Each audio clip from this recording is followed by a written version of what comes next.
and welcome back to my channel.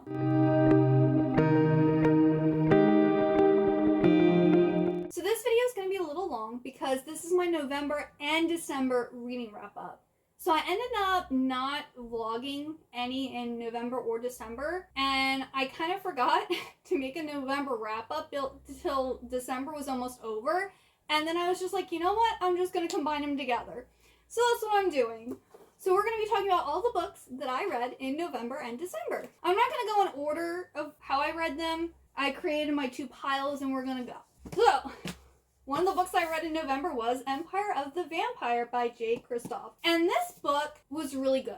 I ended up giving it 4 stars. I will just say, in November and December, I think I gave the most 4 stars because everything was just such good quality. This is a adult vampire story that is very violent. That is, I also want to say kind of theological in a way, because there is basically the vampires versus like this order of half vampires who are like controlled by this church organization that I believe is like imagined off of the Catholic Church. So there's a lot of I want to say, theological thoughts and feelings that our main character has. And he very much doubts the God that he agreed to serve and the choices of the church. So I like this book. I didn't agree with all of his opinions and his views, but it was good, and it is dark, it is violent, it's gory. Like, this is not vampires are sexy and they sparkle. Like, this is like, they're mean, they're vicious, they're bad pretty much. So if you want the mean vampires, this is the story for you. It's also very, very big, and this is the first book. I don't know when the second book is coming out, but I would like it very soon. Then we have The Hacienda by Isabella Canet. This one I gave 3 stars. A lot of people were saying that this is Mexican Gothic, but done better. I personally preferred Mexican Gothic. I love Mexican Gothic. That was so good. Absolutely adored it. This one was good though, but I kind of figured out kind of what was going on early on, which I hate that in like a mystery thriller type of thing where like you kind of already know what's happening throughout the whole thing. You know, it just kind of like ruins the story for me because I kind of want to figure it out or I want to have like a shocking ending. You know what I'm saying? But I didn't get a shocking ending with this. And it was good. I mean, this is your typical ghost story. And we have this priest who's not just a priest, which I thought that was an interesting twist to the story. Probably the best twist in the story. It's about this girl who, I believe her dad was murdered during like the revolution or whatever that happened. And so she needs to find someone to marry and like get a house so her and her mom can like leave her, is it her sister-in-law or brother? I don't know. It's one of their relatives they're living with, and they're being basically treated like second-class citizens, and they're like, I think they're having to like kind of like work in the house too and be hidden away because I think she has like darker skin than the rest of them. Like, oh no. So she marries this guy and she goes to live in his house and she goes to like set it up and like it's clearly haunted, and she gets this priest's help to try to get rid of the ghost. That's the story. It was good, but it was just good, you know? Then, I believe that this was the November pick for Mel Citadel. It was The Wild Ones by Nafisa Azad. And I had been wanting to read this book, and her having it as a selection made me pick it up. I mean, it was okay. This one I also gave 3 stars. I felt like this was more of a, instead of like a fantastical story about female empowerment, it felt like they used they had this fantastical story as like kind of like a background to the points they were trying to make about their treatment of women, which it had good points, but that's not what I wanted going into this. I wanted, you know, a fantasy story where like girls kick butts and like they, you know, had girl power and whatnot, but it was really focusing on like the girls' pasts and what they endured to then get to be selected basically to join this group, The Wild Ones. There's a lot of talk of food. Like when I was reading this, I was getting so hungry, and it felt like a lot of times they were just traveling around the world eating food most of the time, which I do like. Again, slice of life is one of my favorite things. This kind of did have slice of life vibes to it, but that's not what I wanted going into this story.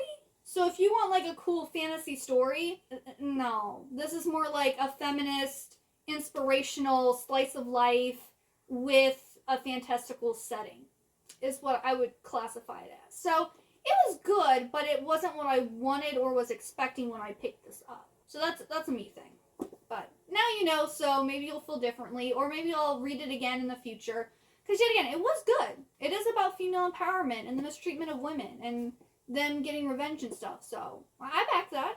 I support that. Then I have The Queen of Zombie Hearts by Gina Showalter. This is the third book in the White Rabbit Chronicles. And this is basically Alice in Wonderland set in our time, but with zombies. Need I say more? I don't really like zombie stories, but I will pretty much read any Alice in Wonderland retelling. This was amazing. I loved it. I gave this 4 stars, right? Yes, I did. I gave it 4 stars. Now, is this groundbreaking? Is this, like, deep or one? No. This is a traditional YA, fast-paced, kill zombies, romance, you know, miscommunication, which I don't really like miscommunication, but in YA novels, they're teenagers. They don't know any better. I don't really mind it when they're teens. It's when you're reading an adult novel, it's like, come on, you should be mature enough to know that you need to communicate. Yeah, I highly suggest this quartet. I am hoping to read the 4th book soon to find out what happens. I want to know what happens because this is a really good series. I really like it. And then, I mean, finally I read this, but at the same time, I'm glad I waited because Hellbent, now you know what book I'm going to talk about, is coming out in January. So that's Ninth House by Leigh Bardugo. And I actually listened to this on audiobook because I was just like, I was excited for it, but because of all the mixed reviews, I wasn't sure if I was going to love it. So with an audiobook, I don't have to give my full attention to it. I can do something else while I listen. But this was actually really good. And the ending, I did not see that ending coming. It was crazy. Like, I need to know what happens. I can't wait to get Hellbent. I'm getting, well, I got the book of the month copy. So I'll be reading this in February, the Hellbent in February. But this is about this girl named Alex, and she can see ghosts. And she has been selected by the secret society at Yale to kind of patrol and protect these secret societies when they do, like, occult activity type things. And you find out that there's, like, all this stuff going on. And it's just so good. It's great. I love it. I think I gave this one 4 stars too, right? Yeah, I gave this one 4 stars too. Like I'm telling you, I gave out so many 4 stars. And then this was one of my most anticipated releases, Heart of the Sun Warrior by Sue Lin Tan. Got this, and then I also have ordered the Fairy Loot copy, but I don't think that's coming out till later this month or next month finally. Oh, so good. So good. So, I mean, everyone's been talking about Daughter of the Moon Goddess, but that's basically about Xingyin, who is the daughter of the Moon Goddess, and she finds out that, like, her mom is basically a prisoner on the moon, and the people who imprisoned her don't know that Xingyin exists, and they sense her power, and they're coming to go and, like, inspect the moon, so she has to flee, and she ends up basically lying about who she is, and she becomes, like, the companion of the prince, and they kind of have, like, a thing together, and then she ends up, like, joining the army, and she meets a guy there and kind of has a thing together. This, like, continues on that story. And let me just say, at one point in this story, I was about ready to start crying and throwing this book against the wall because something very sad happens, or I thought was going to happen. Thank goodness it didn't, because otherwise I would have been raging and this book would have gotten a different star rating. Because I was about ready to say, Sue Lin, actually I was like, Sue Lin Tan, why did you do this to me? Why? And then I was like, oh, okay, I'm fine now. But like, I was about ready. I almost stopped reading the book. I was so upset about what happened, but I'm glad I finished it. And I think I gave this one 4 stars too. Yeah, I gave this one 4 stars too. And I think I gave the first one 4 stars. So this is a great duology. The only issue I had with the first book was that the part where she goes to get the dragon pearls is just rushed. I was like, the book's almost over. And it just happens too easily for her. So but this book, I didn't have any issues with this book, except when I thought Sue Lin Tan did me wrong. But she didn't, so it's okay. But yeah, I love this duology. I highly recommend it. I would say it's probably one of my favorites. Even though I didn't give them 5 stars, it's still one of my favorite series. So yeah, I love it. It's really good. Then I read The Grim Rose Girl, or Yeah, The Grim Rose Girls by Laura Poole. Or Poole? I don't know. This book was okay. It's about these 4 girls. One of the girls' friends, Ariane, is found dead, and they believe it's a suicide, but the girls don't believe so. And then all of these other girls start getting murdered in like fairy tale related ways. Each girl represents like a fairy tale princess. So we have our 4 main girls. We have, I think, Aurora, Cinderella, Beauty from Beauty and the Beast, and Snow White. And this book is very diverse. Not only do we have POCs, but we also have LGBTQ plus characters in this. So if you're looking for something like that, this you will probably appreciate. But I gave this one 3 stars. It was enjoyable, but like I didn't particularly love it. Like the writing style is just okay. I don't really think like the relationships, like romantic relationships, were really developed or fully explained or really made sense in this. Because it said that it was romantic, and I'm like, this isn't romantic. There's nothing romantic happening. Like, there's clearly, like, people interested in each other, but, like, nothing romantic's happening. We don't get any steamy scenes. So, I was disappointed in that, but it is interesting. I do have the second book already, and I will be reading it. So, it's not, you know, three stars is still a good rating. And then I read Belladonna by Adeline Grace. I had high hopes for this book. Some people were saying, oh, this is a surprising 5-star read, and people were loving it.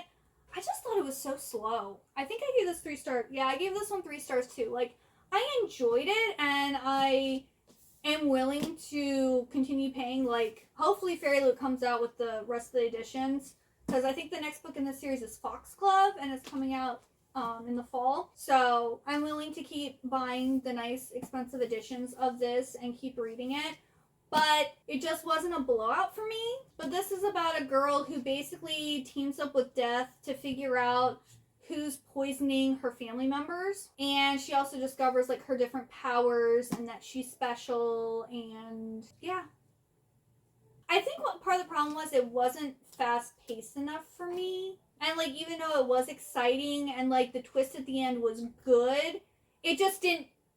Like, it didn't slap me in the face and make me go, like, what? I was just like, oh, I didn't see that coming. But it didn't, you know, it didn't, like, blow me away or anything like that. So, I think that's why I didn't enjoy it as much. But I still enjoyed it.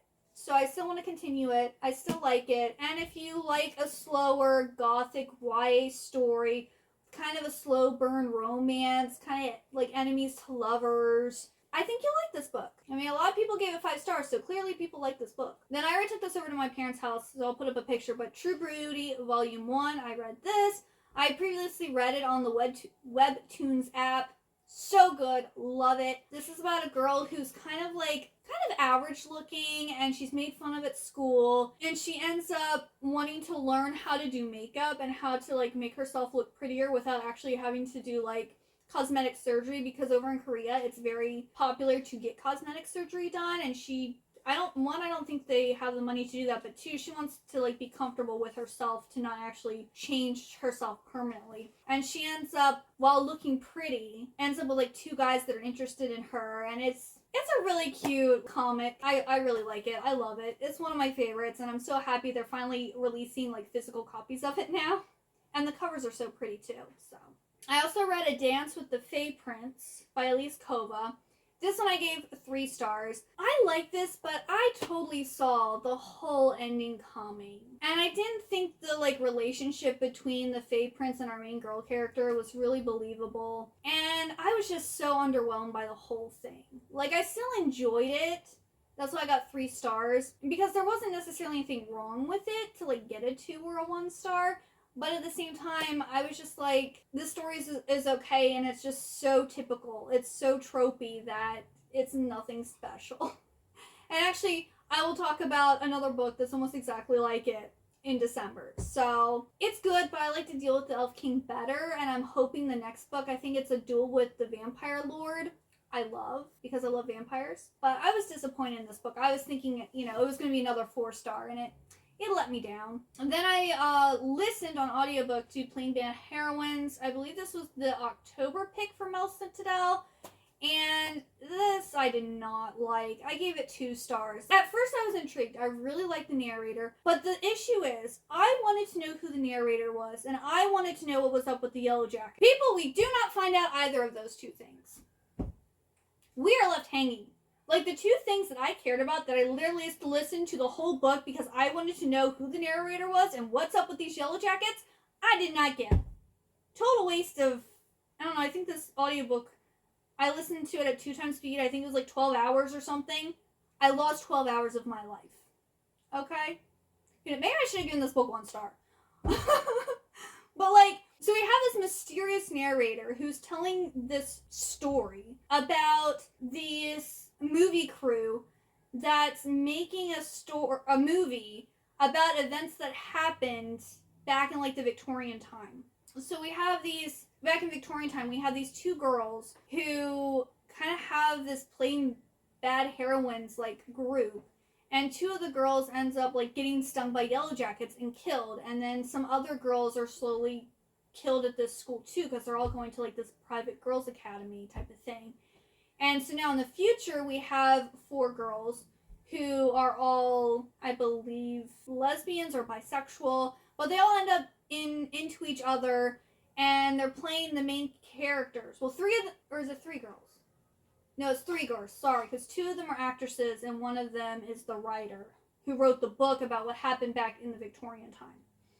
And so there's like kind of some romance that goes on with them, and there's like this weird stuff that's happening with the yellow jackets, and not only is it like they're making a movie about what happened in the past, but they're also kind of doing like a Blair Witch style, like modern day, like what's happening while they're filming it too. And like all this weird stuff's happening. We find out at the end kind of what's going on, but not everything's revealed. It isn't fully explained, and the stuff I cared about wasn't explained. So yeah, I don't recommend this book at all because you don't get answers. And the narrator is funny. Like, listening to it, I was laughing quite a few times because the narrator is like really, you know, funny, and she's like poking fun at stuff. It's well written for the most part. It's enjoyable to listen to, but there's like no closure. So like, I don't like books that don't give me closure. That's a pet peeve. I personally found this book a waste of time. If you don't mind not getting closure, maybe you'll like this book. I don't know. And then I finished reading The Angel of Darkness. I think I was like halfway in or something, and I finished reading this. This is a murder mystery set in the Victorian era that's about this people who uses criminals' backgrounds to figure out why they're doing what they're doing. I think it's like a criminal pathologist or something like that. I don't know, but it's like a new thing during the Victorian era. And they have this case of this little girl that was kidnapped by this woman, and there's a trail of like dead children from wherever this woman has worked and lived and stuff. So they think there's something bigger going on, and so they're trying to find out about her, figure out why if she's actually doing this and why, and then trying to like have evidence to convict her, pretty much. So it was really good. I also gave this one 4 stars. It's a very long book. Like, it took a long time to read, but it was good. I liked it. And then I must have already taken this book over to my parents' house too, but Soldier, which is book 3 in the Talon Saga by Julie Kagawa. This is continuing the story about the dragon shifters and dragon hunters, and like the romance between them and them running away from the organization. So still loving the series. That's everything I read in November. On to December. So we have Dorothy Must Die by Danielle Page. I really like this one. Again, I gave it 4 stars. December kept up mostly 4 stars, I believe. But I will tell you this. On the back, it says your mission, and it has all these things that Amy. Is it Amy? Yeah, Amy. Sorry. Amy's the main girl character. That Amy is supposed to do. So as I'm reading the book, I'm like, why isn't she doing any of the things on the back of this book?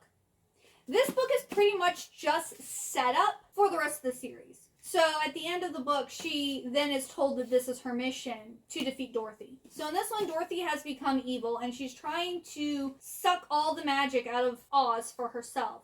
And Amy is another girl from Kansas who has been brought there under our assumption to stop Dorothy. And she's working with this like rebel group of like wicked witches to kill Dorothy. And it's really good. I really like it. I can't wait to read the next book. So highly recommend this.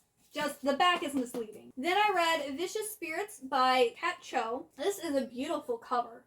Love the cover of this book. But this one I only gave 3 stars.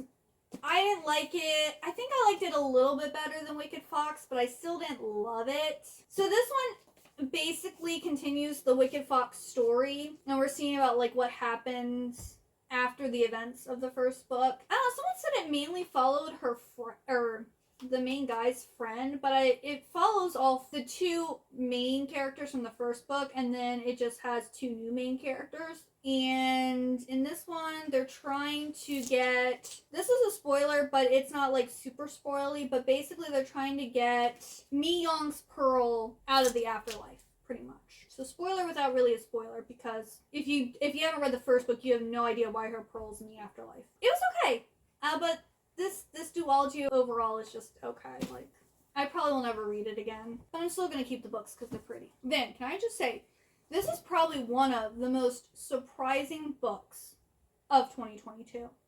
I originally was not planning on reading this book, but then Mel made it her December Citadel pick, and I was like, you know what? I'll give it a try. Why not? And that is The Lonely Castle in the Mirror. I ended up giving this book 5 stars. I love this book. Now, I think part of the problem, like, I wasn't that interested in this book is because no one has really, in my opinion, described it in a way that makes it sound interesting. So the best way, in my opinion, to promote this book is it is in an emotional slice of life with a sci-fi twist. When I was reading this, I thought of Kokoro Connect. So if you've watched that anime or read the manga, those are the vibes I got. Like, nothing really happens in this book until the end, but you're, like, slowly getting to know these characters and, like, the things they do day to day in, like, this castle that they enter through their bedroom mirrors. And it's just them getting to know each other and figuring out their stories and what they're going through. And also trying to figure out why they were chosen. And they're supposed to be finding this key to unlock the wish room, I think is what it's called. And only one of them is going to be able to get their wish granted. And not only that, but they're only allowed, I think, 9 a.m. to 5 p.m. And if they, like, stay past that time, they are gonna get eaten by a wolf.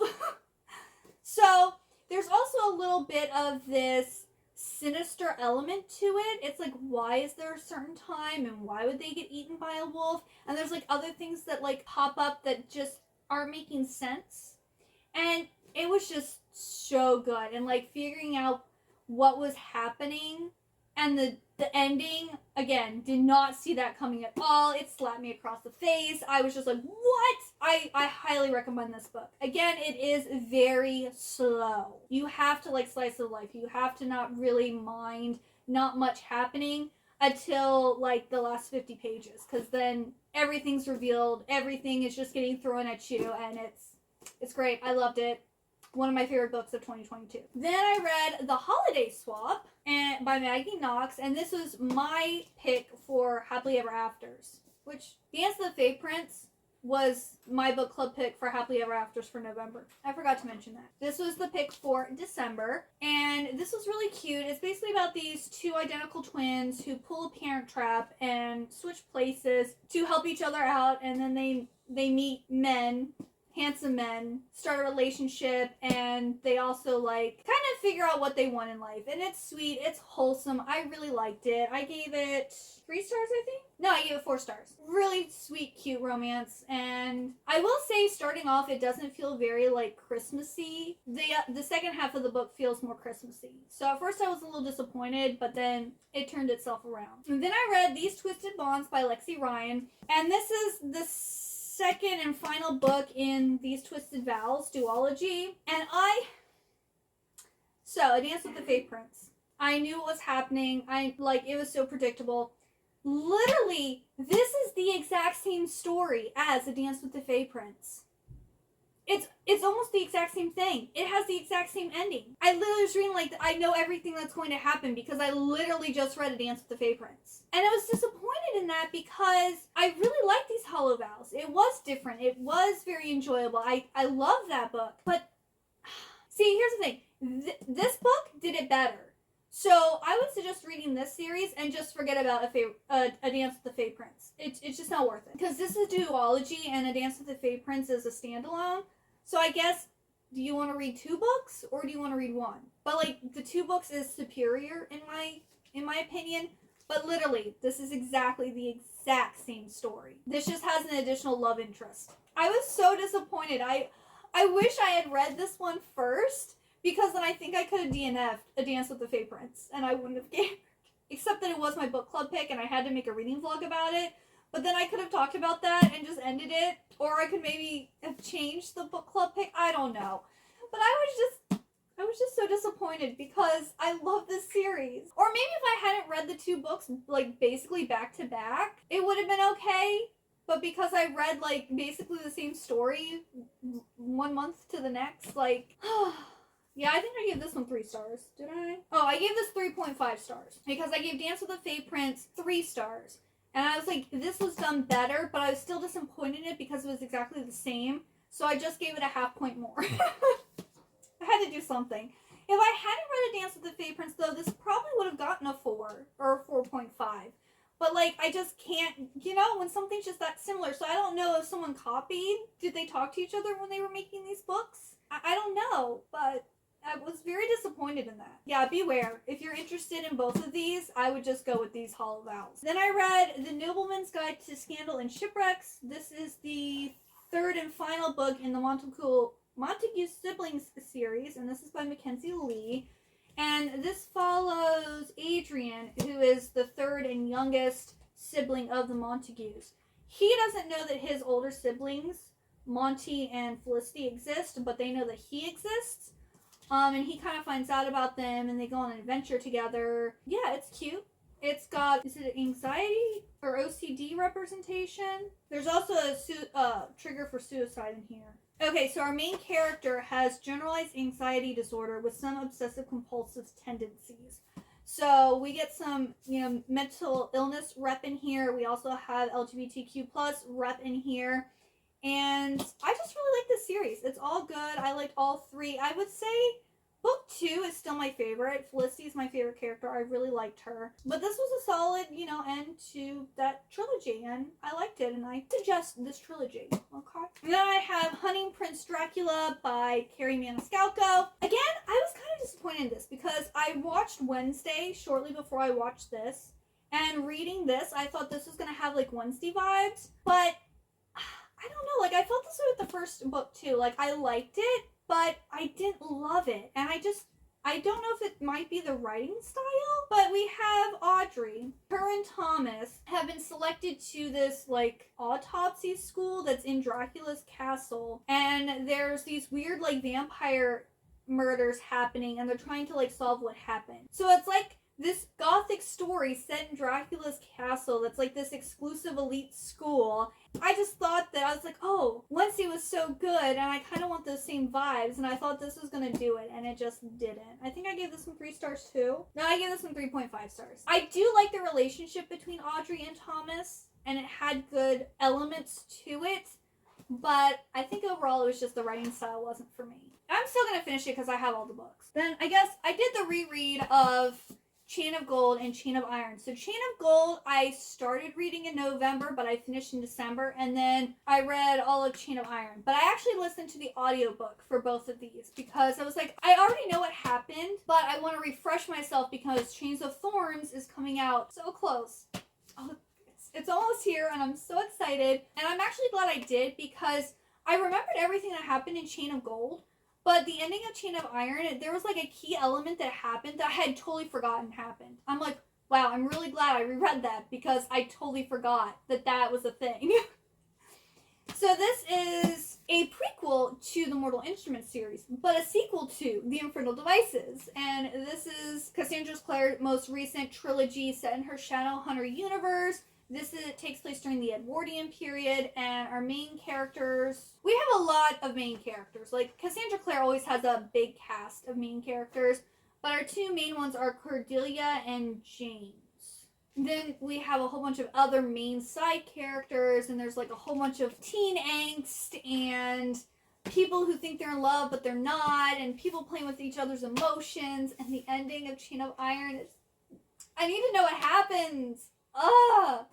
So yeah, such a good series. I highly recommend this, and the final book is coming out soon, so you could get the final book and then binge read all 3 books. which would be awesome because then you don't have to go through the sorrow that the rest of us have to go through after reading Chain of Iron and not knowing when the third book was going to come out so we could know what was going to happen. Then I heard about The Plain Blue Eye by Louis Bayard. I saw the trailer for this movie and I found out that it was coming out on Netflix January 6th. So I was like, it's about Edgar Allan Poe. I gotta read this so I can watch that movie. Which, yes, I did watch the movie on January 6th. But this actually follows Augustus Landor, who is like this retired police detective. And he is summoned by West Point Academy, where Edgar Allan Poe is a cadet, to figure out who killed this other cadet and then, like, cut him open and stole his heart. And so Augustus ends up getting Edgar Allan Poe to be like his assistant, like his like spy in West Point to like figure out who's committing these murders. And it's kind of about the relationship between Edgar Allan Poe and this detective. And like Edgar Allan Poe has like a romantic interest in this. And the ending is like, again, slapped you across the face. At least in my opinion. I did not see the ending coming. I was shocked. And let me just say, the movie, they actually did a pretty good job. Now, the movie's only 2 hours and 10 minutes. And this is a long period of time. So it's really hard to really convey everything, like the relationship between Poe and Landor in less than 2 hours and 10 minutes, because then you have the big reveal. And I just don't feel the reveal is as shocking or as emotional in the movie because you don't have that relationship between Poe and Landor. And so it just didn't hit the same. Not only that, but some of my favorite scenes in the book didn't make it into the movie, which also kind of upset me. But overall, they pretty much followed the book exactly with just, taking things out. There are literally scenes from the book, word for word, in the movie. So I really appreciated that. So overall, for the time that the movie is, they did a good job, but I really think this probably should have been like a mini-series instead, like maybe 6 to 8 episode mini-series, where they could have really developed that relationship between Poe and Landor. Read this. If you love Edgar Allan Poe, I would say it's worth reading and watching this. But if you don't have to consume everything that has Poe in it, I would just suggest the book because the book is better and it's more impactful and it's more shocking and more emotional than the movie. That's just my personal opinion. I believe I gave this 4 stars too. Yes, I gave this 4 stars too. So really good. Really like this. And then I also read The Nutcracker by Alexandre Dumas. Let me tell you, this is nothing like the Nutcracker ballet. This does not have the magic and the whimsy and the wonder that the Nutcracker ballet has. We have, is it Marie? I think is our main girl character. Oh no, Mary. Mary is our main girl character, and she's given a nutcracker for Christmas. I was kind of confused because it talked about like the toys coming to life and stuff like that. But then the next thing we know, we're getting this story about Uncle Drosselmeyer and the history of the Krakatoa. And we're getting this story about, I guess, how the Nutcracker became a nutcracker. It was just really weird. It was just so weird. It was nothing. I prefer the ballet version of the story. So yeah, and also parts of this were just like really silly and wacky. I kind of felt like I was reading Alice in Wonderland too because it was just so bizarre. Yeah, this is a weird book, okay? Like, just go and watch the anime. Not the anime. Go and watch the ballet. Or even watch Barbie and the Nutcracker. It's better than this. Like, this was just weird. This one I gave 3 stars. Because I can see the appeal, and it did inspire something that I absolutely love. Then I read Instructions for Dancing by Nicola Yoon. And this one was really good, too. Like, I was just like, oh, I'll read this because it's a quick read. But I actually really enjoyed this. Our main girl character, Evie, ends up meeting this mysterious old woman. And the next thing she knows, every time she sees a couple kiss, well, at least the first time she sees them kiss after encountering this old woman, she sees how the couple's relationship started, its present, and how it ends. And every single person that she's seen kiss so far, everyone has an unhappy ending. So she doesn't want to fall in love because she doesn't want to have her heart broken. And I believe, oh yeah, another reason this is such a big thing to her is because she thought her mom and dad were like super in love. and they recently just got divorced, and he's getting married to another woman that he actually cheated on while he was still with Evie's mom. So she's really struggling with that too. Like, I thought my dad loved my mom. Why would he do that? Like, all the pain that she's going through and the stuff that, my sister and I are going through. But she ends up at this dance studio because of this pamphlet she found that the old lady basically told her to take. And so she goes to, like, return it to this dance school, and then they're like, oh, well, you should dance here. And they rope her into, like, dancing with, I think it's the elderly couple's, or the owner's grandson. And they, like, start dancing together, and they start getting to know each other, and they enter this ballroom competition. And it's just, like, it's really sweet and cute, and I really liked it. It's a really quick read. I think I basically read it in one day. Like, I just flew through this book. It was really good. I think I gave this one 4 stars too. Yeah, I gave this one 4 stars too. Like, it was just really good. I highly recommend this book. Okay, we're getting close to the end here. Yes, I read a lot of books. So I read Shadow Song by S.J. Jones, and this is the sequel to Winter Song that I read this past summer. Gave it 2 stars. I also gave Shadow Song 2 stars. Like, this did not impress me at all either. Like, again, I was from the ending of the first book, I was expecting something totally different than what happened in the second book. Like, she basically promises someone that she's going to try to do something to help them. And she spends basically the whole book trying to forget about the person and not taking any effort to do anything to try to save them. And then at the end of the book, it just kind of happens. I'm like, she literally did not work for this at all.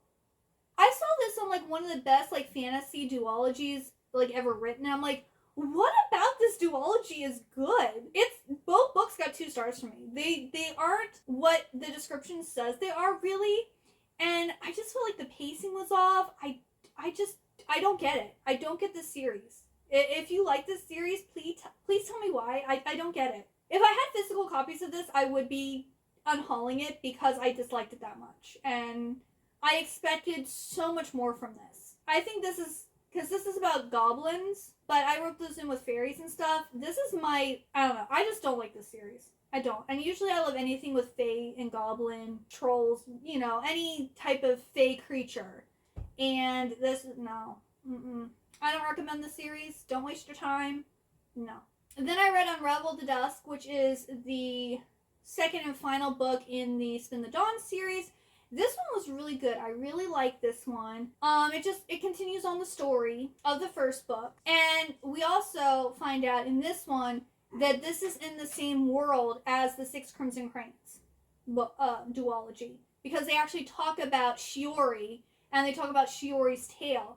So Six Crimson Cranes, and I'm guessing the Dragon's Promise, happens in this world before Spin the Dawn and Unravel the Dusk, which I thought was very interesting. Because I saw someone recently say that the 2 books weren't connected. You don't have to read them together, but they are set in the same world. So they technically are connected. They're just, you don't have to read, one duology before another, or you don't have to read both of them, They're standalones, but they are in the same universe or world or whatever you want to call it. It's really good. I really like it. Unravel the Dusk is basically like Project Runway. So like there's these tailors that have been selected to be in this competition to, I believe, become the emperor's new tailor, and only a man can be the king's tailor. So the daughter of this one family pretends to be her brother to enter the competition, and then she meets the king or the emperor's sorcerer, and they kind of form a relationship. And once the emperor finds out that she is actually a girl, she's given like this impossible task to do, but if she achieves it, then he won't kill her and she'll become the tailor. And of course she succeeds, and so it just continues the story. All right, the final book I read we're finally there, people, is Curse of the Spectre Queen, and this one I gave 4 stars. I love this book. It was so good. I really want to read the next book. But this is kind of like, okay, so what happened was I was watching the new Disney Plus show, National Treasure End of the World, I think is what it's called. And I was vibing with it. And not all the episodes are out yet. So I was just like, I'm in this mood for like, puzzle solving, searching for treasure, having like an adventure type of thing. And I had already had this book on my Kindle, and I was just like, you know what, let's give it a try. And we basically have this girl who, her dad is dead, and her mom, I think, is like a laundress, and she works in this wealthy family's bookstore. and she basically runs it all by herself and repairs books and knows and loves books. And she was like growing up, she was friends with the wealthy family's son and daughter. Well, these two monks end up showing up at the bookstore after she gets this mysterious package that ends up being a book, and she takes it to the wealthy family because it was addressed, I believe, to the son. And so when she gets back to the bookshop, the monks are there and they want her to give them back this book, and she's like, I don't have it, and like stuff happens and the bookstore ends up being burned to the ground. Well, now they're trying to figure out who these monks are, why they want this book, and not only that, but the book is from, I believe it's a professor of the son, and he is supposed to be meeting him over in Ireland? I believe it's Ireland. It's Ireland or Scotland, but I'm pretty sure it's Ireland, to go through this dig site. They're like basically running for their lives to like get there, and then they're trying to figure out who it is that's orchestrating everything and what's going on, and it's just like this big thing. Now, I will say it wasn't, they said it was like Indiana Jones mixed with, I think they said National Treasure, which I definitely got the National Treasure vibes, but I didn't really get the Indiana Jones because it wasn't really like, they were like traveling through caves and like doing like, I mean, I guess at one point when she's on the boat, she does a kind of an Indiana Jones-esque thing. But overall, I'd say it's more like National Treasure vibes. Like if you want high school, college age students going on a adventure, solving puzzles and different things like that, you'll really enjoy this series. I'm looking forward to the next book. It hasn't gone on sale yet, and I have so many other books. Like I don't want to like pay full price and read it right away when I have other stuff I can read. But otherwise, I would. If I already had it, I probably would have picked it up right after reading it. That is it. Thank you. If you made it all the way to the end, I'm shocked because this is a very long video and I talked about a lot of books. I hope I helped you maybe like convince you to read something or maybe not waste your time on something, you know, if you were on the fence. And if you got all the way to the end, please leave me the vampire emoji. Because I talked about a few vampire books. I think most of the books here I talked about had like vampire vibes. Thank you so much for watching. I hope you have a wonderful good day or night, and I hope to see you next time. Bye-bye!